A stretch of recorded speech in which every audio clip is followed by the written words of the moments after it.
The FTX. FTX. Coin and other cryptocurrencies are falling. Have I seen such a complete failure of corporate controls and such a complete absence? Sam Bankman-Fried is the devil. He is the devil in crypto. You liar! You lie, Sam Bankman-Fried. Ladies and gentlemen, it's time we have a conversation because you gambling motherfuckers are gonna continue losing unless you get your shit straight. 1, 2, 3. What am I talking about? I'm talking about crypto. This idea that you can make money out of thin air exists only in a vacuum and only in a bubble. If you're caught with your pants down, which is the situation most of you guys are in right now, you end up getting screwed. And you end up getting screwed very bad. We saw it just happen with FTX, which is why I'm doing this video. We're gonna be putting this out. I am one of those guys that likes to produce high quality content. And this video, in fact, was actually supposed to be part of the Singapore vlog, but it's not gonna be. And the reason it's not going to be is because I'm gonna upload it individually because I wanna talk to you guys about crypto. Since I've been here over half a decade, I really understand how the space works and how to succeed in it. So to give you a little bit of context, my name is Luke Belmar. I've been in crypto since 2016. In 2020, I put my entire net worth into crypto. I went on to 40x my net worth in a span of 18 months. In fact, I was the 10th largest holder of PancakeSwap, one of the most prominent DeFi ecosystems in the world. Now, it became extremely popular because of SafeMoon, right? We know the SafeMoon scam, right? The pump and dump, where basically you would have this fee of buying and selling that then would be transferred and redistributed to everybody. And it was a crazy hype and all the influencers got on it. I remember one of the founders of FaZe Clan reached out and sent me a DM and he's like, hey, what do you think about SafeMoon? Short, you know? Of course, the guy that plays video games and that's out here, you know, running an organization, things of this nature, he's not looking at crypto on a daily basis. Therefore, I knew it was the top. I decided to sell my entire PancakeSwap position and I owned 1% of the supply. I entered it sub $20 million market cap and I sold it at like $2.6 billion market cap. I got pretty rich. In 2017, we had BitConnect. BitConnect managed to siphon over $2 billion of investor funds. BitConnect. Everybody obviously knew that BitConnect was a scam. Everybody. I was even tempted to put money into BitConnect because I was like, I probably won't be the last sucker, right? And within a month, right, that's usually what the lock period was, it collapsed. And it collapsed crypto for 3 to 4 years, which is what is happening right now. I want to level with you guys. I want to level with you guys because I've come to realize that there is an existential problem in crypto and in people. And what is that problem? That problem is the idea of making money, right? Or printing money or investing money and receiving something in return with no work. This is obviously a scam. This notion that you can give somebody money and they'll give you 20% return APY, Anchorage, Luna. We talked about this, you saw this, BlockFi, Celsius. It's not real. Now, if a bank like JP Morgan that basically owns everything in the world can give you 0.01%, right? Because they understand the liabilities of giving returns on money. Why would Anchor Protocol give you 20% on your UST stablecoin? The situation that we're in, created by Sam Bankman-Fried, created by the SEC, created by Almeida Research, and created by a ton of bad actors in crypto, has put us in a really bad situation. I don't fuck with crypto. In fact, I've removed all of my money from crypto. And the reason I've done that is because the people that are currently playing the game, that are running the game, they're no different than the bankers. They're no different than the politicians. They're no different than the people that are washing, laundering money, creating, pumping, and dumping the markets. They're the same white collar guys with their nice black ties, pretending to be of the people, and in reality, they're just there to take every penny from you. So today I want to talk about why I don't fuck with crypto anymore, why you should stay away from crypto, why it is currently a potential liability in the markets, and what is my game plan moving forward in this space. The reason I say this is because I spotted a circumstance in a situation where I saw a lot of people being stupid. And when people are stupid, you can make money. Because I remember, you know, a year ago when Bitcoin was 59,000, going on live on Instagram, 1,000, 2,000 people watching me Instagram live and telling people, sell your fucking crypto. If you go on my highlights, you'll be able to in fact see me telling people, hey, I'm fucking tired, it's 2, 3 in the morning, but I wanted to warn you guys, start pulling some money because this does not look right. So I know what I'm talking about. I understand the space, I understand how crypto works, and I understand the ebbs and flows of the market. In fact, I even called the Luna short. I told everybody, hey, it's time to short Luna when it was at $106. I proceeded to do a 400x return on that play. It was savage. And the reason I was able to predict it was because, like I showed you from the video before, random people were telling others on Twitter, on TikTok, that there was this yield protocol that would give you 20%. Who the fuck are these kids on Twitter, on TikTok, giving you financial advice, dude? Why the fuck are you listening to these clowns? You don't know them. It's a random fucking profile photo that has a Naruto character on it, giving you financial advice, and you're out here buying and selling shit based off of what that person tells you because they have followers. What if it was a hedge fund? What if it was a bank? What if it was fucking North Korea, dude? It was Kim Jong-un out here tweeting, short this shit, buy this shit, and creating bots to run that. I know how the space works. You can make markets when shit's worth $50 million. I genuinely believe the only reason crypto went up this bull run, not just because the Fed printed trillions of dollars, but also because we had a Ponzi scheme. And this Ponzi scheme propped up crypto in such a way that it caused people to believe that there was demand that wasn't really there. It was artificial. I want to introduce to you the example of Sam Bankman-Fried, the vegan soy boy who pledged all of his money, just like George Soros and Bill Gates, to COVID relief, to pandemic prevention, and climate change. Sounds familiar, right? Well, he pledged all of his money that really didn't belong to him. How do I know so? Well, because he created a coin called FTT. FTT was the exchange token of FTX, SBF's second company. The first company, Alameda Research, created in 2017, was responsible for arbitrage, market making, trading, things of this nature. So right off the bat, 2017, you have this guy that gets funded by who knows where to arbitrage Bitcoin, right? Okay, he's arbitraging Bitcoin. Where did he get his initial 30, 40, 50 million dollars to arbitrage? Nobody fucking knows. And then on the second hand, an exchange called FTX, the most insanely pro-regulation exchange in the world. I was like, damn, like this guy's really going in. But then he had a video that sketched me out. He had a video with a guy called Nas M has $22 billion and he wants to donate all of it to charity. And in this video, Nas proceeds to explain that this billionaire wants to give away all of his money. Now here's the thing about altruism. Altruism doesn't take into account power, it doesn't take into account corruption, it doesn't take into account greed. It is simply a word. Now we all know the road to hell is paved with good intentions. And maybe this SBF kid started with good intentions, but I don't think so. And the reason I don't think so is because of his political affiliations, his relationships to the SEC, and the co-workers that he decided to get involved with. It seemed like a lot of pre-planned insider piracy, a Trojan horse, if you will. So FTX is created, Sam decides to print FTT, and then decides to invest into companies, DeFi protocols, yield pools, and convince people to list FTT as a collateral pair. So what would Alameda Research do? They would ask FTX for a loan, right? A loan in FTT. Then they would go, take that FTT, put it into DeFi pools, and in return, receive a loan of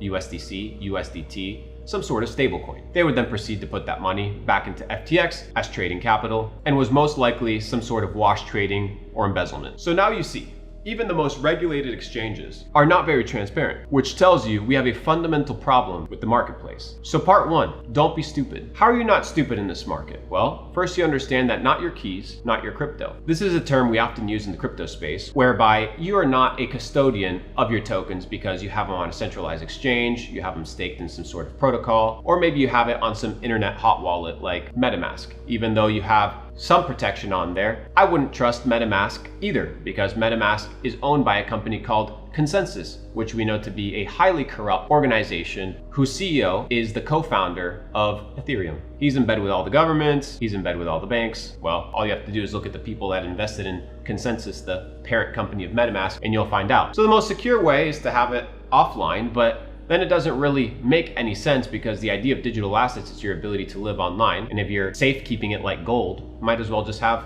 gold. And the reason I'm okay saying that, people are like, well, you can't transport it from place A to place B. It'll be very difficult. Sure it will. Fucking Bitcoin, dude, went from 69K all the way to 15K in a span of a year. And gold did not do that. Sure, gold went down a little bit, but it didn't tank 80%. So yeah, even though gold went down, gold was pretty much a hedge against inflation, especially considering the fact that we printed trillions and trillions of dollars. So here we have FTX loaning fake currency to receive in return some sort of pegged currency like USDC, and then investing into companies at will, whether it's DeFi protocols, whether it's real world companies like NAS Academy, or buying out companies that are in a bad situation like BlockFi or Voyager, and telling us that they're solvent and that they are profitable, which was a complete lie. So now when Alameda Research begins to lose their trades and begins to make bad investments, FTX loans out more capital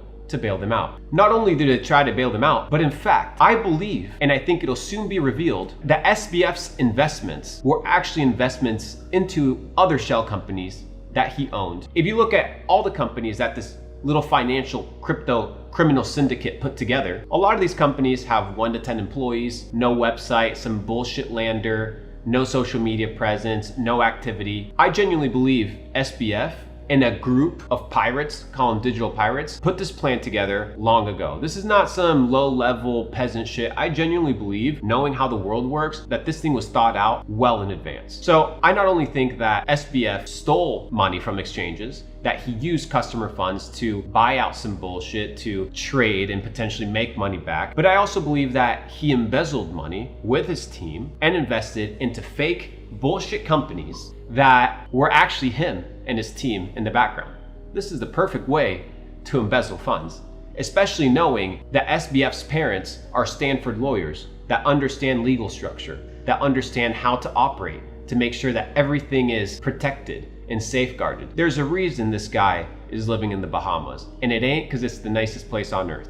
Let alone to mention that FTX bought $70 million worth of real estate in the Bahamas, while they posted photos on Instagram and on Twitter of SBF sleeping on a beanbag saying, "This is male peak performance." You need to understand what propaganda is, and you need to understand that this idea of Mark Zuckerberg and Bill Gates not wearing a Gucci belt and not wearing a designer shirt that's visible to you is some sort of propaganda strategy to normalize these billionaires, where in fact they're out here buying islands, spending your money, spending tens of millions of dollars of customer funds purchasing real estate. And now they're in a situation where they can just be like, oh, fuck it, I declare bankruptcy, but everything we did was sort of legal, and yeah, we may have some financial issues, and 1 guy, 2 guys may go to jail, but the money's still gone. Somebody has the money, but you don't. Imagine being worth $48 billion, right?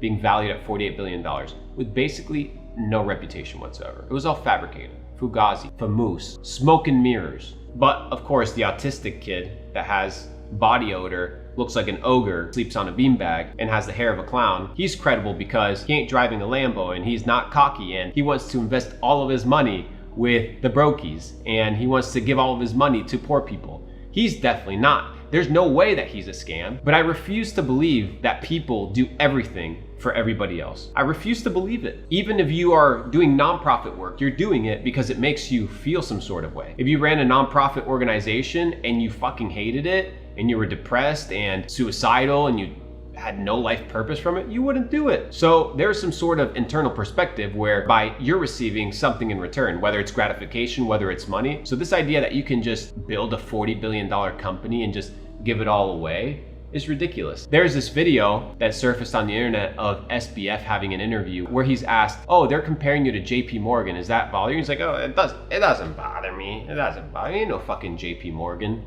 Companies, and you were called the JP Morgan of crypto. Yep. Did that bother you or did not? It doesn't bother me too much. I mean, I think it's something I felt was the right thing for the industry. You are a con artist, just like Danielle Sistelli from Wonderland Time, just like Suzu from 3 Arrow Capital and his partner, just like Do Kwon from Luna and Terra and UST, just like all the scammers from BitConnect, just like the Pixelmon NFT project that minted $70 million and ended up being some bullshit. There will be more, and you need to be prepared because people will fall for it, and your ability to capitalize on the opportunity will set you apart. So we know, if you don't want to be stupid, not your keys, not your crypto. Do not listen to people at face value, and just because they play a persona doesn't mean that that is reality. Sun Tzu says that the art of war is the art of deception. If you can beat your enemy or kill your enemy, like SBF tried to or is killing the crypto space, the best way to do it is through lies and deception. Now, a lot of you guys know a guy called BitBoy Crypto. BitBoy Crypto has been talking about this shit for a while. He literally says SBF is the devil.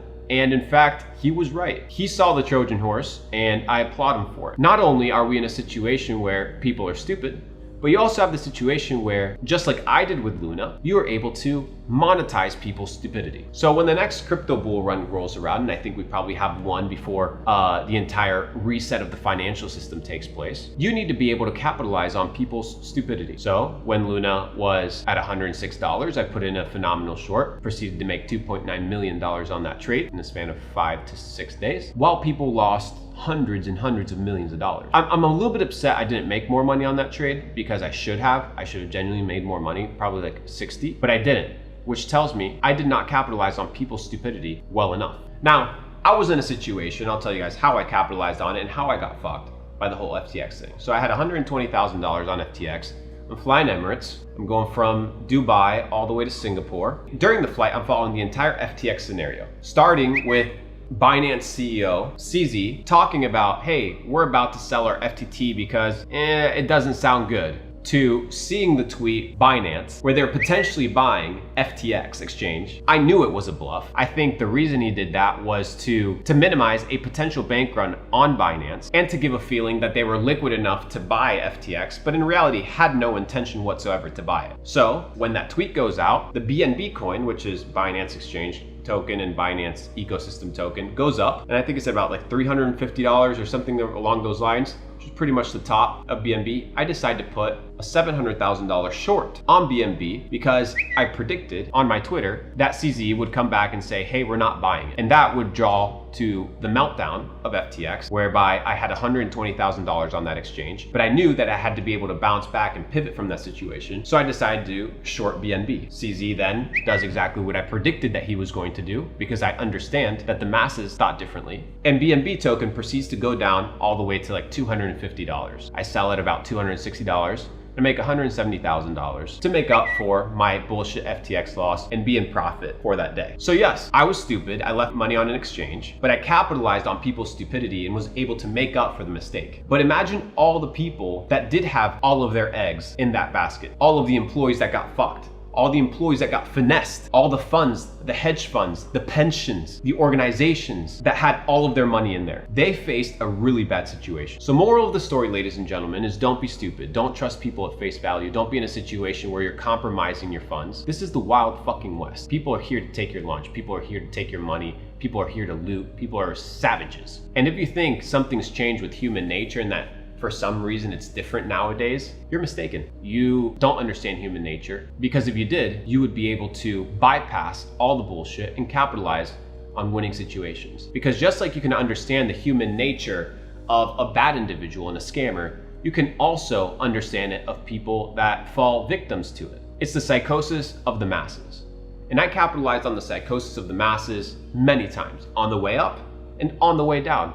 And I will continue to do it, because it's proven time and time again in history that where most of the crowd goes ends up leading to destruction. Now, most of you guys probably don't read the Bible, but there is an interesting verse in the Bible that says, wide is the path that leads to destruction and many walk it, but narrow, right, is the path that leads to salvation. So everybody, where everybody's mostly headed, is most likely the wrong situation, because most people are dumb. The crowd mentality, the mob mentality, they have no logic, they have no reason, they operate fully out of emotion. And you have the ability to harness that emotion, that energy, capture it, and get fucking rich off of it. So if you lost money on FTX, I'm sorry, I didn't see it coming. Nobody really saw it coming unless you're probably part of the insiders. People were caught off guard, and it's normal. I understand, it's a really bad situation. And I sympathize with you because truly, it was one of those scenarios where this shit was so well orchestrated, right? It wasn't just, oh, we're kind of rolling with it. No, this shit was orchestrated that it tricked even the most intelligent and savvy investors like Kevin O'Leary and others. Point two is you need to be able to deploy your money at the right time in the right situation in order to maximize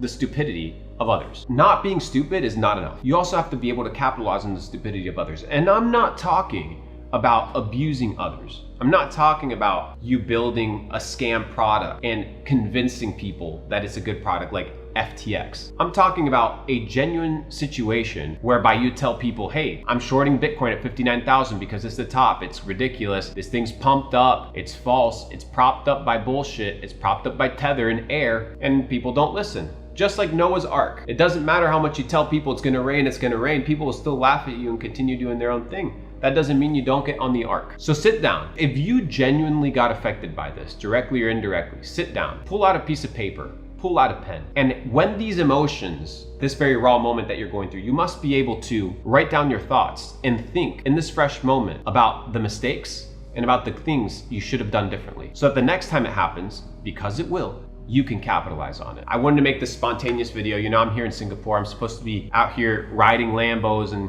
go-karting and smoking cigars and doing the shit. But I wanted to kind of break away from the regular schedule and make this video for you guys because I thought it would be important. I thought it would be important to give you guys some clarity from somebody who's actually succeeded in this space, who's done extremely well in this space. And for you to understand that what has happened in the past will happen again, right? There have been grifters since the dawn of man. And if you think there's not gonna be scammers in this space, then you're wrong. How in the world would you be intelligent enough to put your money on something called Wonderland Time that gives you 10,000% APY and at the bottom calculates your APY by Lambos? Oh, well, if you keep your APY this long, this is how many Lambos you're gonna be able to get. It's like the dumbest shit in the world, dude. It's not a financial structure that's sustainable. And all you're doing is playing hot potato. You're gambling. And when you gamble, remember, the house never loses. So be intelligent. Don't put your eggs all in one basket. Capitalize on people's stupidity. Capitalize on the mass psychosis. And when these situations arise again, you will be victorious.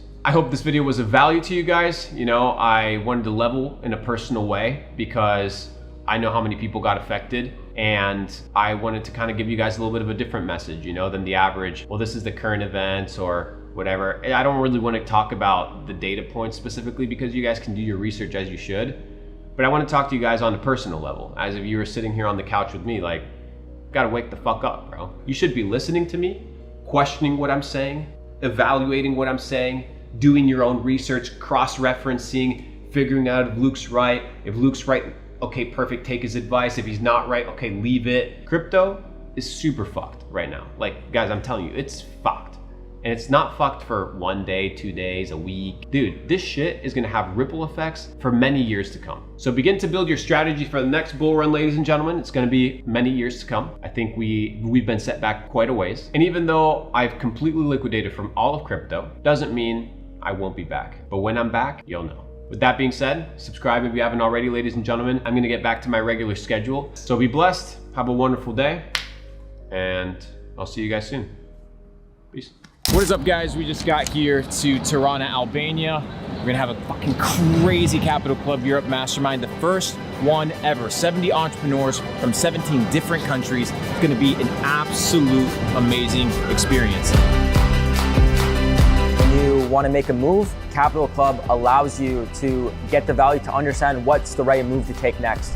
You brainstorm with your people and you decide on what to go next. Part of elevating is you need to be adding the right stuff to your life. And Capital Club, in my opinion, has all the elements. Everything from health, wealth, love, and happiness, as well as network. I really saw the power of connecting with like-minded individuals with the same opinions towards life. It's not just business that you can relate to people at masterminds, but also just generally towards life and learn a lot from them in other aspects like health, relationships. When you network with people of this caliber, the ripple effect it will have in your future is enormous, infinite ROI. This isn't like a transactional thing, you pay this and you get this. It's you pay this and you have knowledge that will carry on forever, that will always serve you. Most people live by the influence and the circumstances created by other men. Create the circumstances in your life that are gonna take you to the next level. This is the key to winning, the key to success. Control your circumstances and you will be successful. Yesterday was too late. Just fucking do it. Let's fucking go!